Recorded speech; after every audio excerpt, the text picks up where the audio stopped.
Hello, beautiful souls. Today is going to be a little bit different. I see it's early in the morning and I have a little bit of a frog in my throat because I haven't had breakfast yet. I just was pushed to go do this straight away because I'm going to probably ramble. This is a video that's quite different. Because I'm going to talk to you about me and about something that keeps coming up, and that is, gosh, you don't look your age. Well, okay, and what is that supposed to look like is my question. So, last October, I celebrated that my life force had been around the sun 86 years.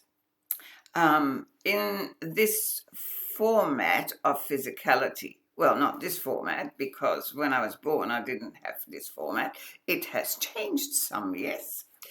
And, it's so fascinating to me. This all happened because I was buying a new bra. Okay, now, for all you blokes, that may not mean much to you, but to me it means a lot. And to, most women it's important. And we got into a conversation about age with this lovely lady that was helping me. She was telling me about her poor mummy at 91, and I'm thinking, 91, that is only 5 years from where I am today, and am I poor at any level? So we got into this discussion, and again it came up, oh my God, you don't look that little. And it's almost, sometimes I feel like I need to apologize for that. So I looked at it all, and then I always do what I do. I tuned into my team and into the council and going, why is this being brought forward to me so much at the moment? Because it's happening a lot, where people say you don't look your age. In fact, not long ago, and this is if any people who are in the medical profession, listen to this one. I wasn't feeling very well. And my children, who are very protective of me, decided I definitely needed to go and see a doctor, which I don't do. But I did, and I got trapped into the system, as you know how it works. A doctor doesn't really listen to you. My apologies for those who do. They sit in front of a screen and they tell you need this test and that test and some other test. And so I just said yes to it all because I just wanted to be home and get it over and done with. And the long outwinded story, and look, when I talk about myself I ramble, so you can this is not going to be the usual invocation meditation. I want to talk about to live your life in an alive state, in a state of joy and in a state of vibrancy, okay? And that I can talk about with experience, not hearsay, not a prophecy, not on anything. This is my personal experience. It's my personal relationship with life. And so I'm sitting here in front of this highly qualified surgeon. Now, my background is in surgery, okay? I was in charge of an operating room for many years, so not unfamiliar that field.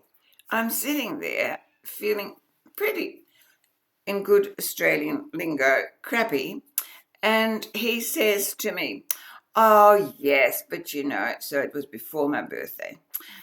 Oh, but you're 85 years old, and so, we wouldn't do anything for you at this stage anyway. Had I not been feeling so crook, I would have reminded this very educated gentleman that actually there is not one cell in this body that actually is, according to his description, 85 years old. Because I live in a restorative, regenerative, magical, amazing, organism that is constantly renewing itself. But they forget that. They just look at your birth certificate. And that's how you're treated. And that is something that has become so ingrained. And so I want to talk about the program of aging. And how does it relate to ascension? Well, it does. Because as we ascend out of these old programs, this is one that is so important for us to get. The fear of getting old is at the same level and probably exactly in relation to the fear of death. You think about the programming. Have you got any children? Have you got any grandchildren? Do you go and they have a birthday and you pop up and you say, "And how old are you today, darling?" "I'm two. How old are you?" We ask that question. We do not say, "Hey, what age are you? How many times have you been around the sun? How long have you been playing on this planet?" No. "How old are you?" "I'm 4 and I want to get older," right? Kids want to get older and adults want to get younger. We're never satisfied. Well, I am. I'm really happy. I'm vibrantly alive, and I want to talk about that. I want to talk about longevity and the industry of longevity. And even in the spiritual community, we're constantly promised that when the med beds come out, well, we're going to be able to reverse our age.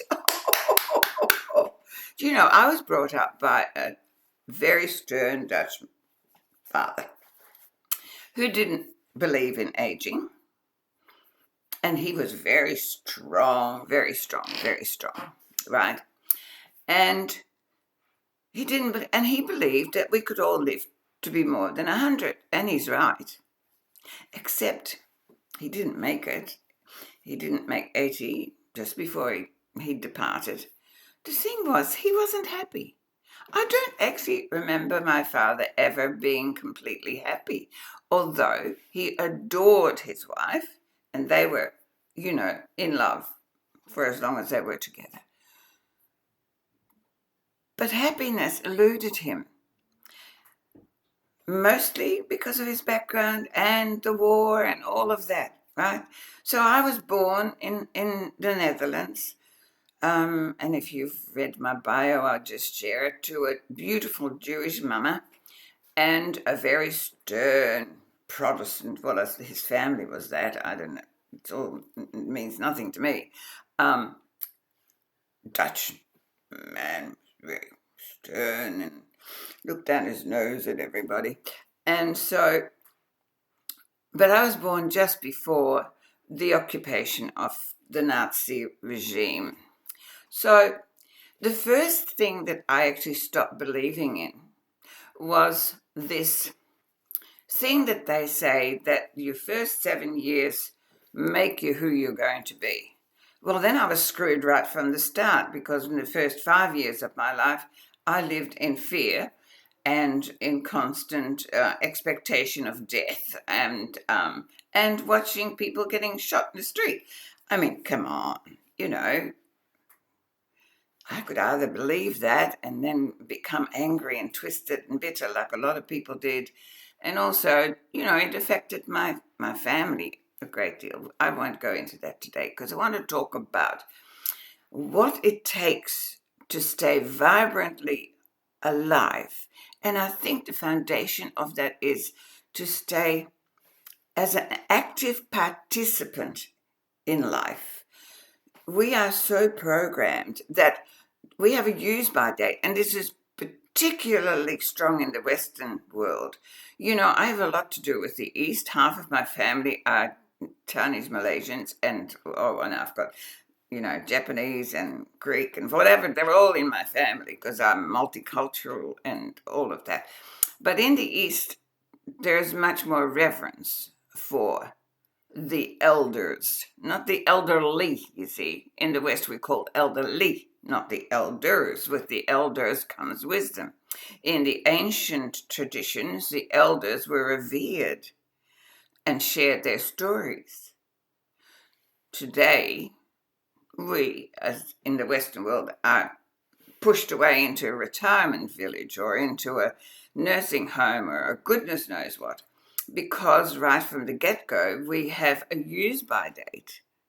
We are allowed to work now. The governments want us to work longer so that we are more enslaved. And now I think we don't get any pensions, and some countries don't do that anyway, until I don't know what age it is. I mean, I'm ageless, so I don't know what age that is now. I think it's now 65, 70. I have no idea. But it's all about retirement. Oh, I've got to prepare for my retirement. And then in that retirement, we stop being a participant because we feel that we have no longer any contribution, any use. We've done our job. Now we can just sit back and ugh. And how many people actually do that? Because they feel like they've just been pushed aside. But it's all an attitude of the mind. So, anyway, I'm rambling. I tend to do that when I get on a hobby horse. And it saddens me that people have these ingrained attitudes towards getting older. So, to bring myself back to order, because I like to live in order, I made a list. Look, see? A list. And I said that I would tell you my secrets. I've got this beautiful nephew. I love him. He's 70-something. Well, he's a nephew by marriage, okay? And he always says, and all my Chinese family, they always say, what's your secret, Auntie? What's your secret? And I'm like, I don't have a secret. But maybe I do. I don't know. But I'm going to share with you how I live my life so that I stay vibrantly alive. It's the aliveness, I think, that we miss as we get older. So I have named this list my list of secrets for being ageless. And I think that's what it is, ageless. I don't see any imprint of what the perception of whatever I'm supposed to look like, right? Got no idea. I'm not buying into it. So, so the first one that I listed was, I believe my body is a regenerative organism. It is in the process of manufacturing new cells 24/7. So why would I ask it to create old cells or unhealthy cells? Bit silly, isn't it? And by the very fact that we think that and we expect that and we forget that truth, we cut ourselves. And we go, oops, and put a Band-Aid on it, expecting that to heal. And it does. But when it's something inside of us, we think we have no control over it. The body can't do its healing. We have to take it to somebody else. Well, sometimes we do. Don't throw the baby out with the bathwater, okay? Because we've got the medical profession for a reason. They've just been hijacked and got lost on their journey, but they're finding their way back. I really believe that because I worked in that field for a long time. And when I worked in that field, I know that the people that worked in it, 90% of them did it as a vocation, not as an occupation or a money earner. It was a vocation to support people to live as well as they could for as long as they could. So I have a great love for that profession. I also have a great sadness for how lost they've got. And we won't talk about that here either. We're talking about my journey and my secrets. Really, I don't take myself too seriously here. Okay. The second step that I wrote down was, I set a daily intention for health and well-being. See, I'm an active participant in this expression of life. I get up every morning and I'm grateful that I have this body. I love this body. I know that without this body, I can't have life. Couldn't have had my beautiful children. I can't hug my children, my grandchildren. I can't hug my community. We do a lot of hugging because that's very healing to the heart to hug, right? When did you hug last? When did you hug you last? When did you say thank you to you for being here, for being you? Without you, there is nothing. See, I get very excited about these things. I know, a little in your face, but hey, my story. Okay. So I do set a daily intention for my health and well-being. Now, I do share this with people. I'm a great believer in water being the conductor of energy, right? And water carries messages, and there's lots of proof about that. And that's another video. But so I get in the shower every morning and I have a mantra that I state every morning, and I'll share it with you here. And look, you might have to play it 1,000 times to get it, but I'll share it with you. Okay, I get in, and the first thing I do is I say, I purify and bless this water to nurture, to nourish, to cleanse, to clear, to restore and recalibrate every cell of this beautiful body to its optimum state of health and well-being for the purpose of the highest possibility of expression for this incarnation and my soul mission. I am that I am, and so it is. Thank you, thank you, thank you. Now, I say that every day. Now, you might say, I said that too fast and all of that.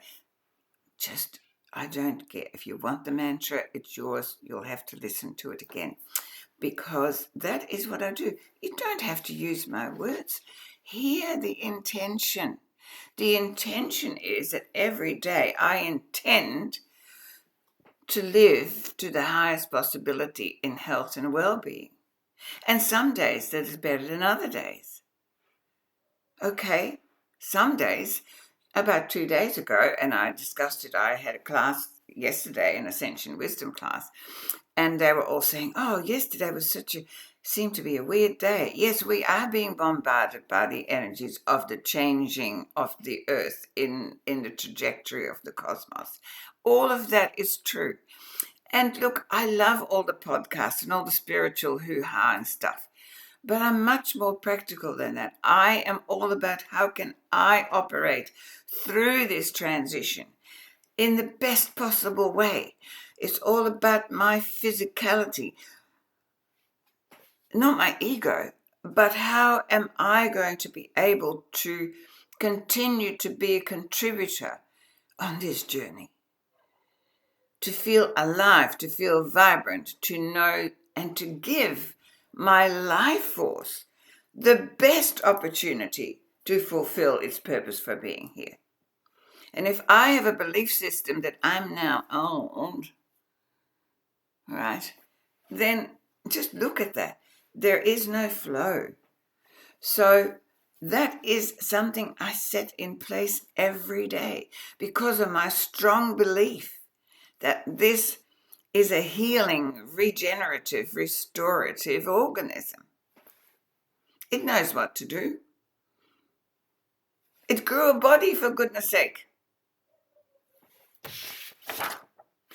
Okay. My third one that I wrote down is I love and am deeply grateful for my body, mind, and spirit. Well, that gratitude I've just expressed. I don't need to do it anymore. I am so grateful for me, so grateful for this body, so grateful for the opportunity of this experience. Because I know it's not forever. I know it's not who I am. Vonn isn't who I am. The life force in me has given me this privilege of having a Vonn experience. And I love it. I love it. I'm so blessed. I'm so loved. I'm so full of joy. Not always. I've had my downs, okay, and I'm not going into them. You can imagine my background has been pretty, but here I am. Here I am. Right now in the present. And that's another thing, present. So, okay, I love life is number 4. Well, obviously, you can see I do. I love life. And I see it as a gift for me to appreciate and care for. I see life as a gift. Not every, I look around and I go, how many people haven't got this far? So many loved ones I have said goodbye to that have left the physicality of this life. And I know I don't believe in death. I know that we just transform into another format or into no format, just into spirit. But our consciousness stays alive. It is always there. It cannot stop. It's energy. Energy cannot be extinguished. So, but you see, I know I'm so grateful for the gift of life and everything it offers. Okay, number 5. I am insatiably curious. And I continue to want to learn new things. I believe if I've spent one day that I have not learned something new about me or about life, then it's been a pretty dull day. So I'm always open to receive new. I look at things like wanderlust. Now we've lost wanderlust. I think that's probably my foundational way of moving through life. I had a beautiful cousin in Brussels, and when I went to visit them, I used to go around town, and I have this habit of going, oh, look at that. Oh, did you see that? Oh, look at that. Oh, isn't it amazing? And he said he had never seen his town the way that I saw it. Because, yes, I was born into war and into the depths of depravity that humanity can get to. And I didn't see much wanderlust in life for a long, long time. And I think it was when I had my firstborn, and the wise and the open-eyed curiosity of that child that used to say, "Oh, look at that, Mum!" And he is an interpreter of nature as it's meant to be, and he used to look at nature with such wonder. He would take a leaf and hold it and see things in it, and he taught me wanderlust. And I learned to see through his eyes, and I've never stopped. I see life as a continuous journey of expression showing itself to me in the most wondrous, wondrous ways, in plant life, in in everything, in human life, in bird life, in animals. Life is expressing itself everywhere, but we take it all for granted. Oh yeah, that's just a stone. That's just a this. That's just a that, and that is what ages you. Open your eyes and embrace life that is presenting itself to you, to be loved, to be enjoyed, to be embodied, and it's this participation with it.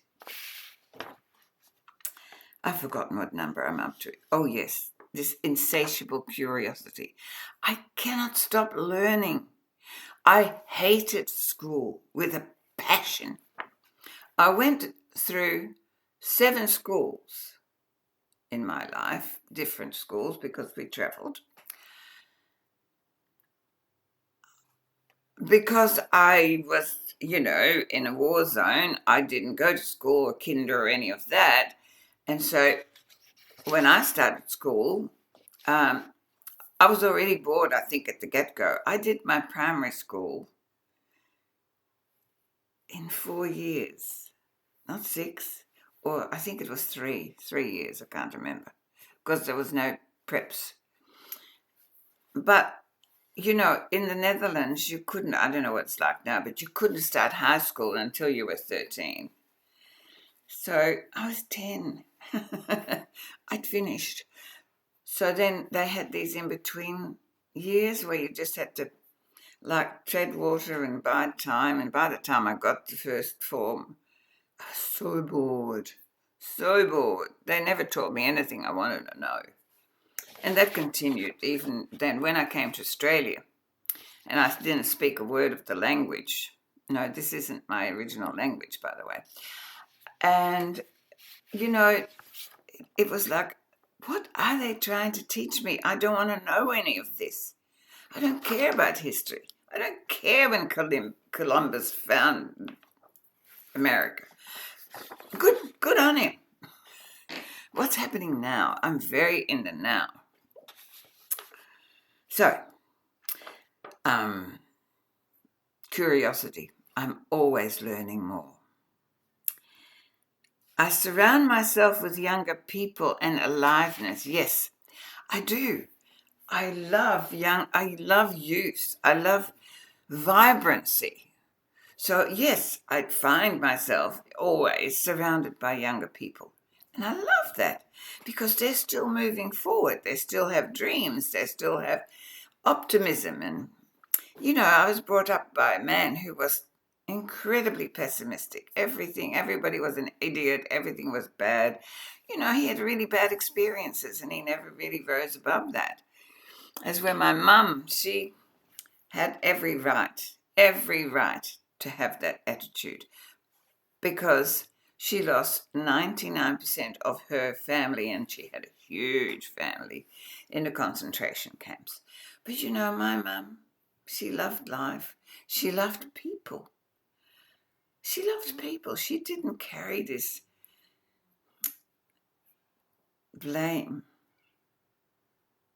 She carried inside the anguish and the pain, and that's why she was always sick. But she loved people. She loved life. So I do. I love aliveness. I love change. A bit unusual, but I do. I love change because it brings in something new, something to learn, something to accept. I love change and I accept it as part of my life. Every day is change, isn't it? Every day is change. I'm not the same every day. You're not the same every day. Life's not the same every day. And yet people are so terrified. They hang on so hard. I want it to go back to normal. There is no normal and there is no going back to anything. There is only forward movement. And the excitement of, I wonder what's next. Remember, these are my secrets, okay? You don't have to have them. You might think, oh my God, that'll drive me nuts. It sounds like she doesn't have much peace. But the opposite is true. I have incredible inner peace. I am so content, so blissed out with everything that is offered to me, everything that I've experienced, every person that walks into my life. But I can be at peace with just as much passion as I am doing this with you today. So, number 8. I've forgotten what numbers. I follow my soul purpose and path without hesitation. Oh, yes. And that is where this ascension process saved my bacon. No, not bacon. Life. I don't know what. See, that's another thing. You have phrases that have been embedded in you that you spit out. No. Take it back. Take it back. I have this incredible sense of purpose. When I first went on this journey, and my life was really not a happy place. My life was, and I was not in a happy place. And I go to bed, and I never thought of purpose really. I just went about and did what I needed to do. I was within the field of healing, and I took up the field of healing because my mum was always sick, and I really wanted to make her better. And so I originally, when I was a child, I wanted to be a doctor, and I thought I would be for some reason, I wanted to be a pediatrician. I don't know where that came from. So my mum took me to this high school principal in Jakarta. We lived in Indonesia at the time. And she said, so what sort of educational stream, do I need to push her towards, put her into? And this wonderful man looked at her and he laughed and he said, oh, no, she's a girl. She'd have to go to high school. She's now whatever I was at the time, like 10, I think, 11, I think, something like that. And then, so she's got to wait till she's 13 and she goes to high school for 6 years and then she's 19. And then she needs to go into university for another 5 years. And by then, she's married with children. Do not even go down that road.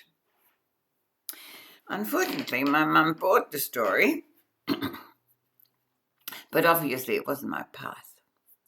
Otherwise, I wouldn't have bought the story and I would have become a pediatrician. But healing was always in my soul. So I went into nursing at a time when it was very different to what it is today. Not better, not worse, just different. So again, this healing was really in me. And so when my life wasn't working for me, excuse me, let me have a little drink.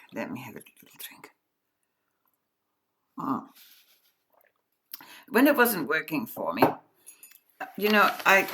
I remember going to bed one night and saying, well, I don't know what the heck I'm doing in this life. If there is a purpose to it, somebody show me. Well, that must have been the key, because I woke up the next morning with a whole different knowing or knowledge in my head of that was my awakening. So purpose then became something that I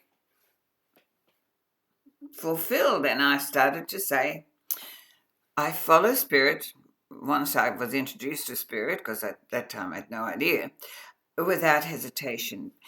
My training was actually through the Pleiadian walk-ins, and that's a story for another day. And they introduced me to that phrase. Okay, I follow spirit without hesitation. And I started to have that mantra. I follow spirit without hesitation. I ask for the highest possibility for me and for all. Show me the way. That was just an everyday statement I started to make, because I knew Vonn, the physical Vonn, wasn't doing too great, And I'm sure that we've all felt that. And look, if I do post this, because I don't know whether I will, but if I do post this and you are listening to this, please remember to comment and share your stories with me.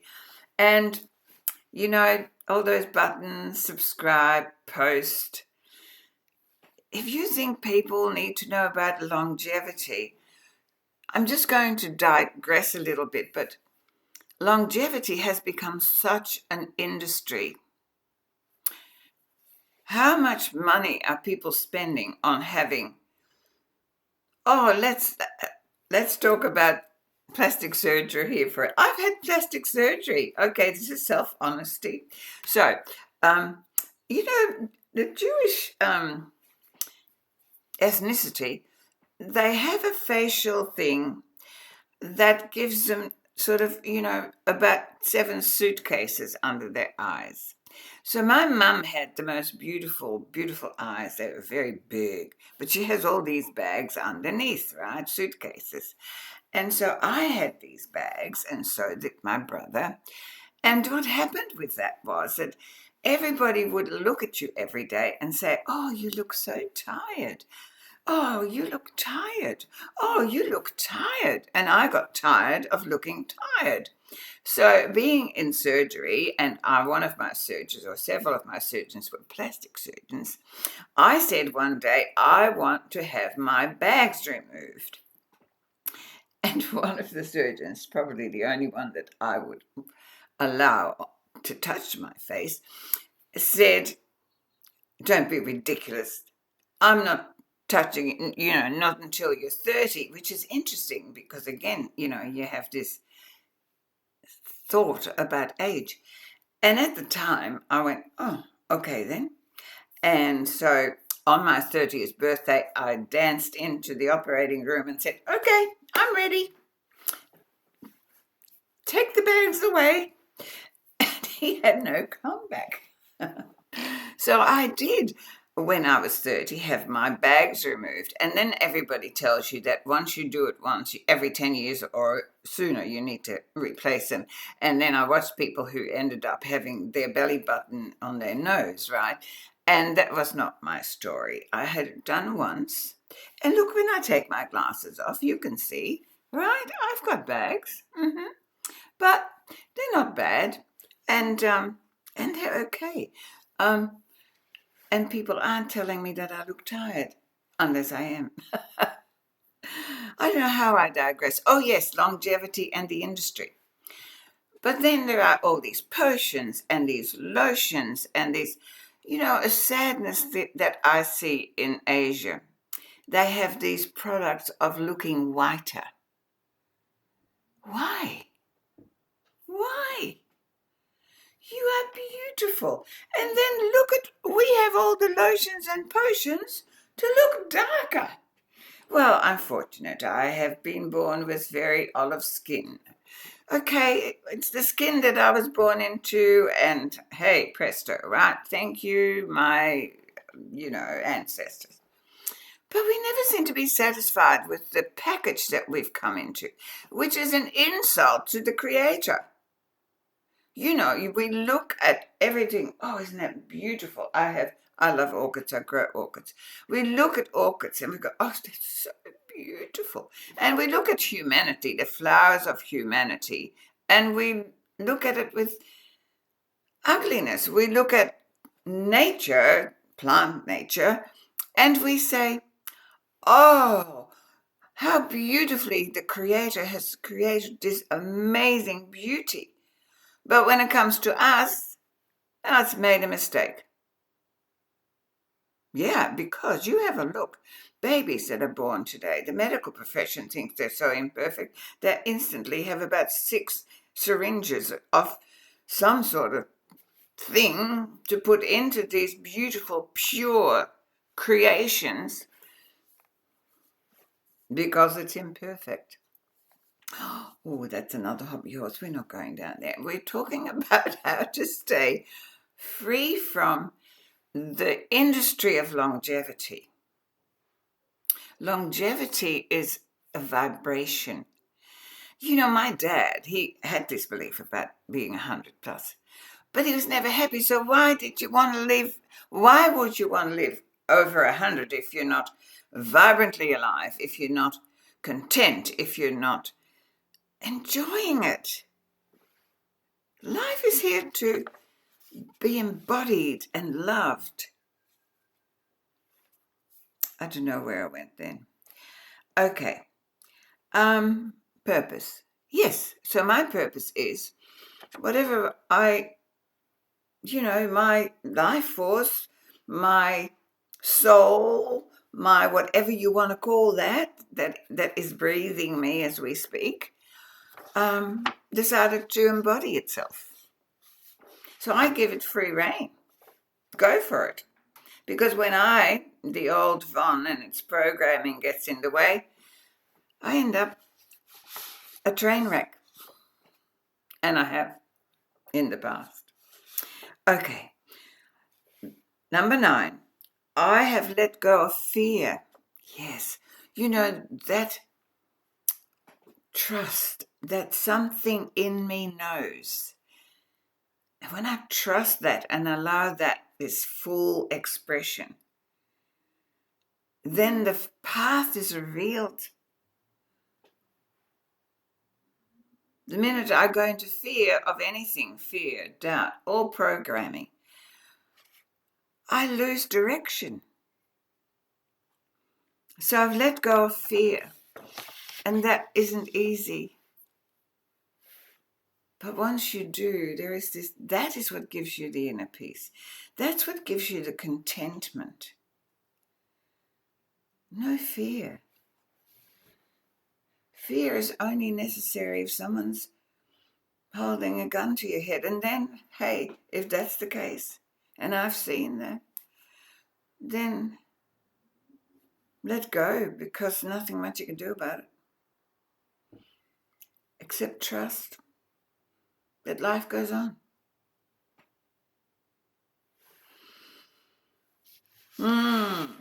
It's quite a list, isn't it? Okay, number 10, and I think this is one of the biggest secrets, really. I stay active in life. Now, that doesn't mean that I do exercises every day. I don't. In fact, I'm a little lazy and a bit sedentary, and I must not do that. I was born with severe scoliosis. Well, I didn't know that. It wasn't diagnosed until much later. And anyway, my beautiful orthopedic people told me that I would be in a wheelchair at 50, and people who know me have heard that ad infinitum. And I decided not to believe that. And today I am not. I am well and truly mobile, but it takes work. I need to make sure that I look after this body. But it starts with a belief. I don't believe in it. I believe that my body has the capability of taking care of itself. I did bushwalking for 20 years with the belief that I'd cured my scoliosis. Well, I didn't. But my body believed it, and my body held me up. And today, I don't believe that having a curve in my spine means that I need to stop using it. Right? It's all a belief system. But it takes work. I need to take care of it. Yes, so I do. And I have a beautiful, beautiful gentleman who I take my body to, who is a chiropractor extraordinaire who just tweaks my nervous system back into vibrancy and keeps me upright. I keep me upright. Okay, so stay active in life.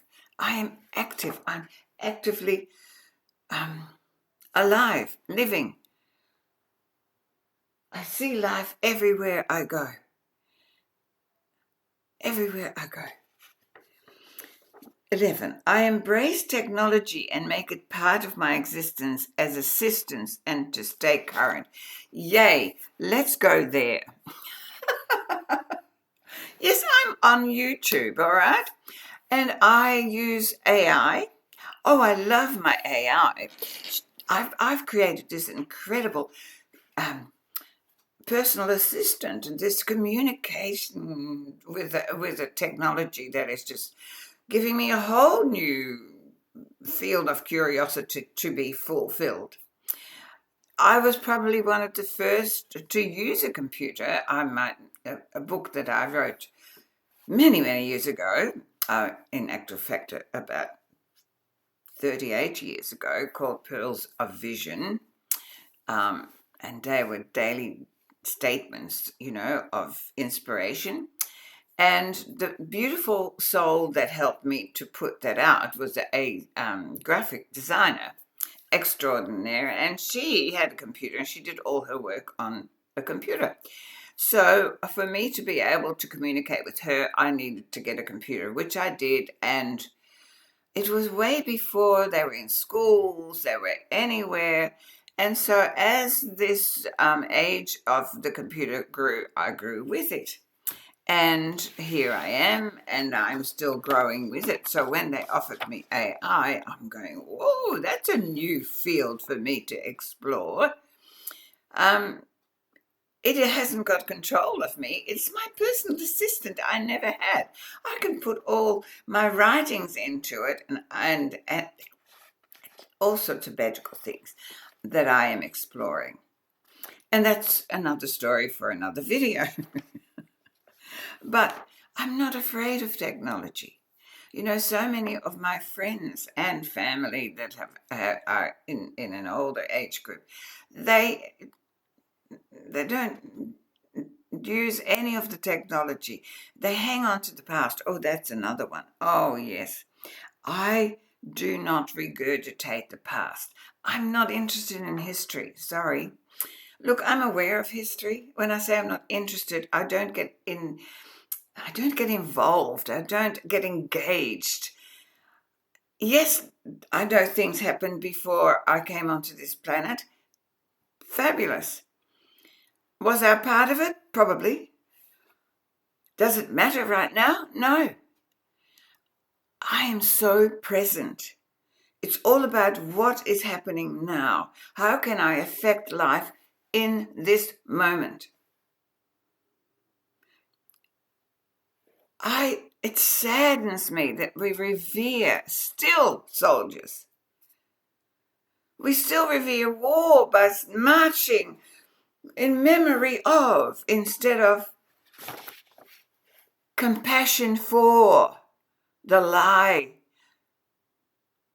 that they swallowed to think that it was necessary to sacrifice their life.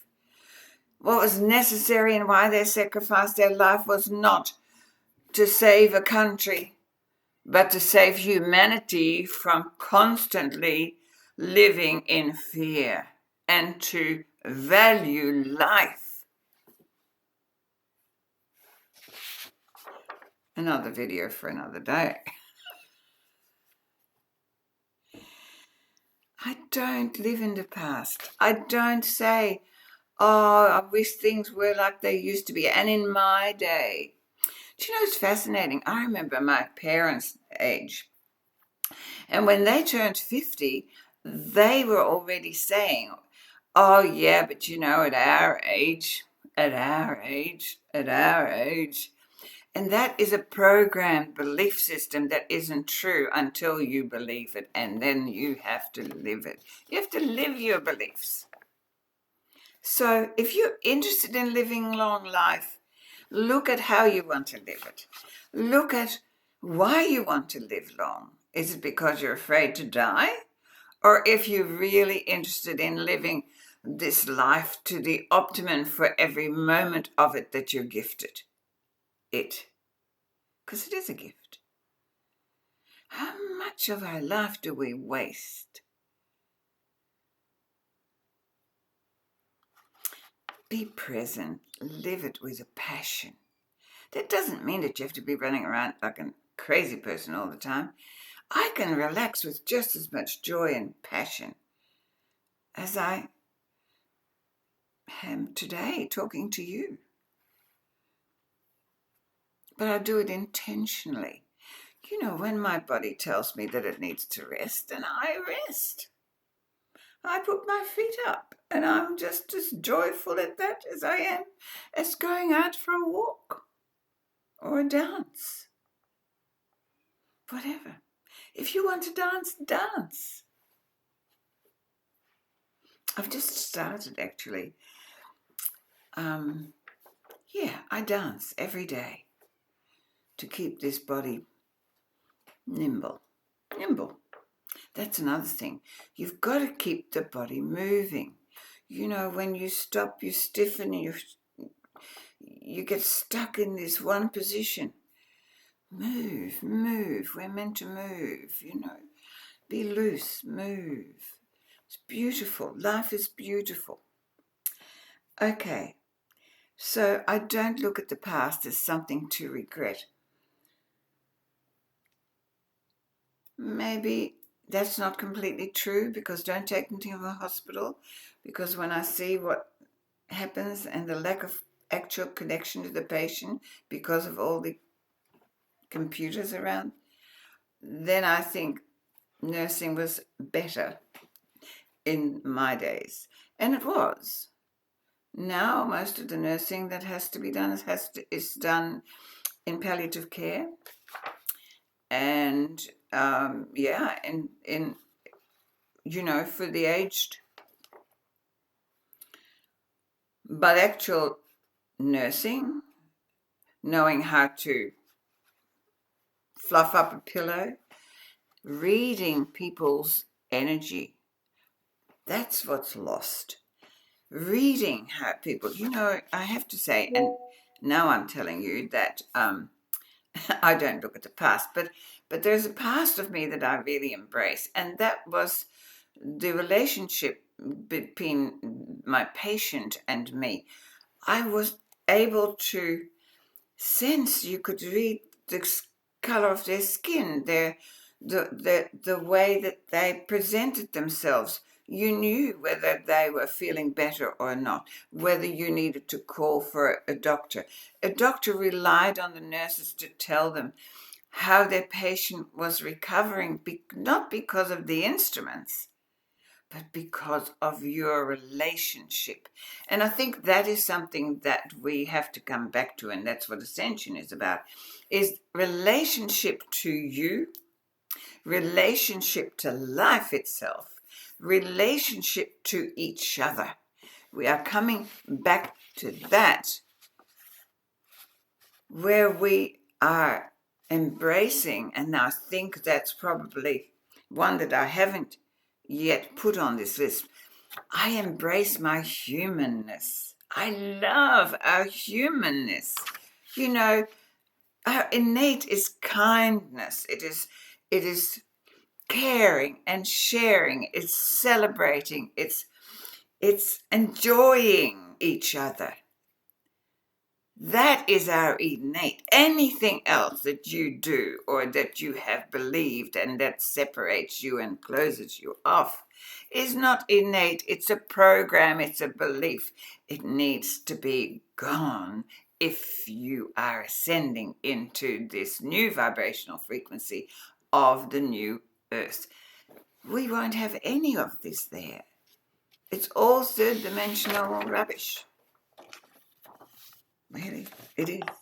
It's programming. It's not true. Where am I? Okay. Oh, I continue to contribute to humanity. I do. Well, in a way, if there's anyone who's watching this, if I post it, and they feel that it's uplifting them, it's giving them anything at all to expand themselves into a higher state of consciousness, then that's a contribution. I run classes, I still do some private sessions, I write, I communicate, that is my gift. I communicate the joy of life, the ascension process, which is what I came here to be part of. And, the Council of 12 is this high vibrational frequency guidance that comes through me to keep me on the straight and narrow. Pretty straight, not that narrow. So, contributing, you don't have to do this. You can, help somebody across the street. Keep contributing. Go and volunteer somewhere. Go out and participate in life and living. There is no use by date except the one you keep in here.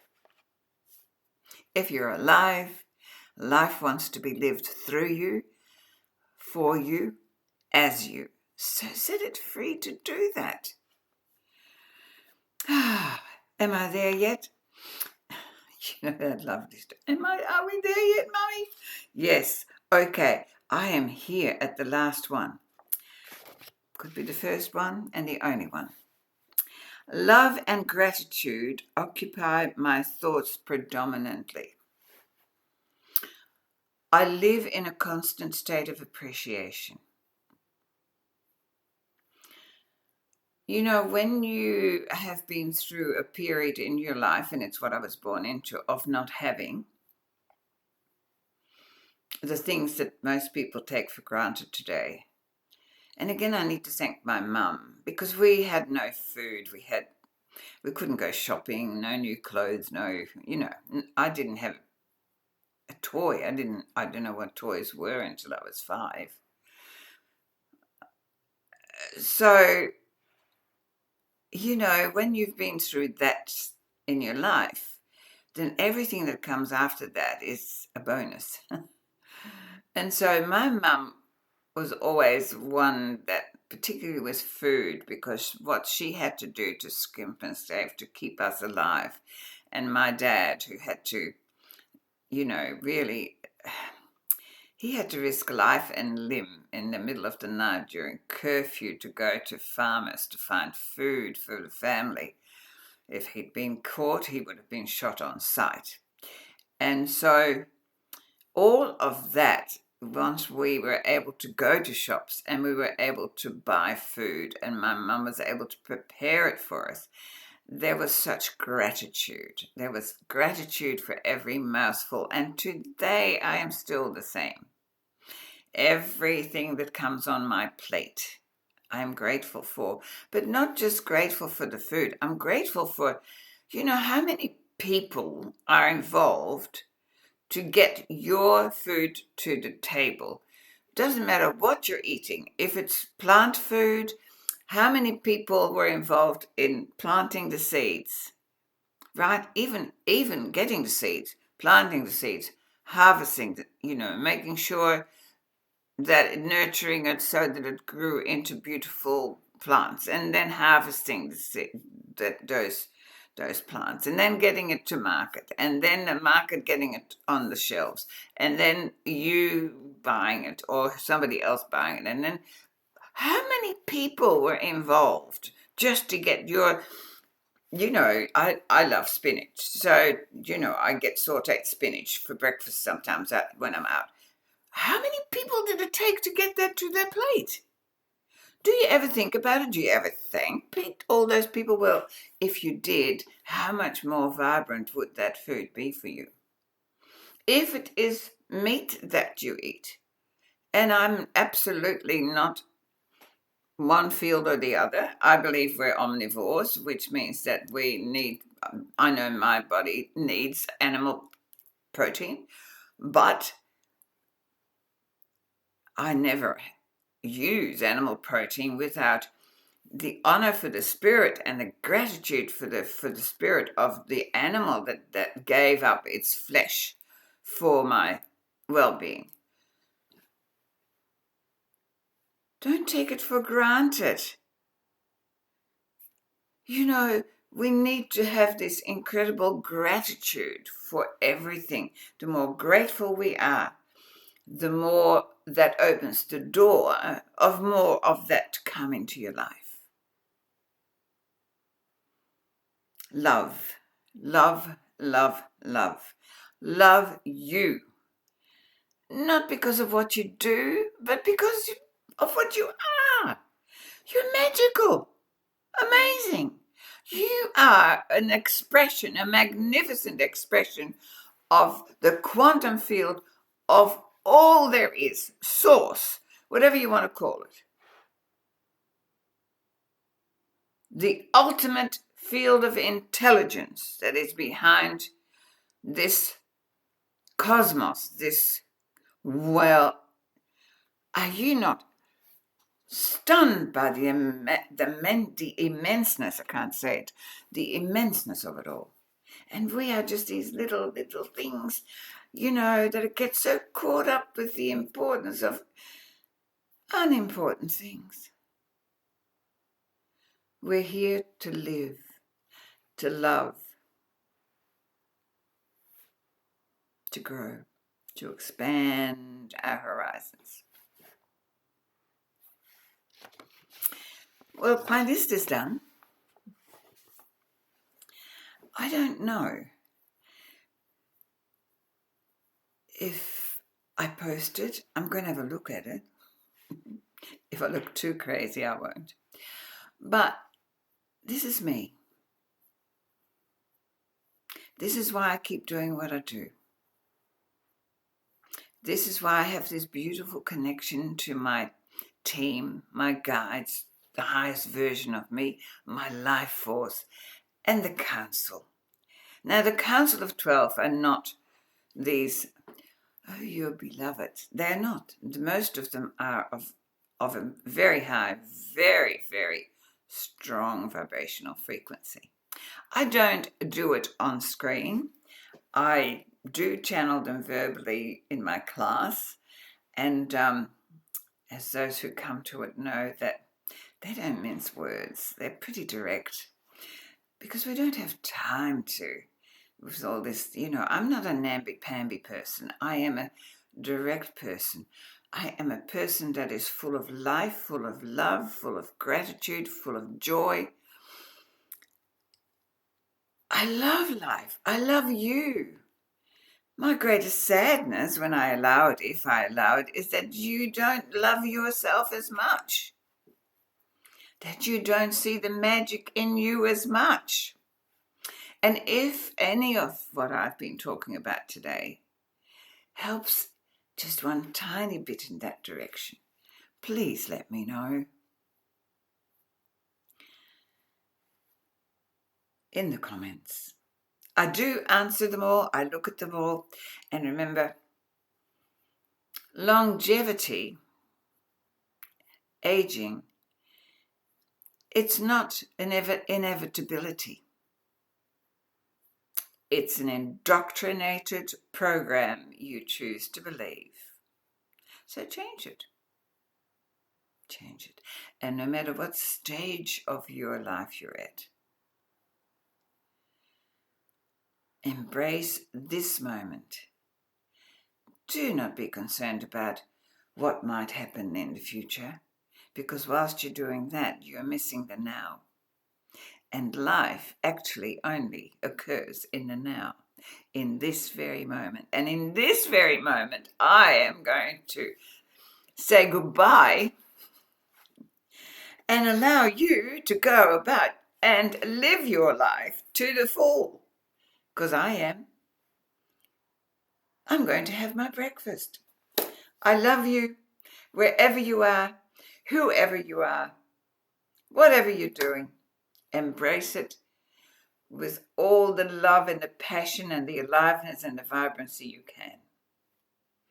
And maybe if you ever want to come back, I might see you at the next video. Oh, this is such an amazing experience, isn't it? Wow. Well, that's my story and how I relate to my life and to you.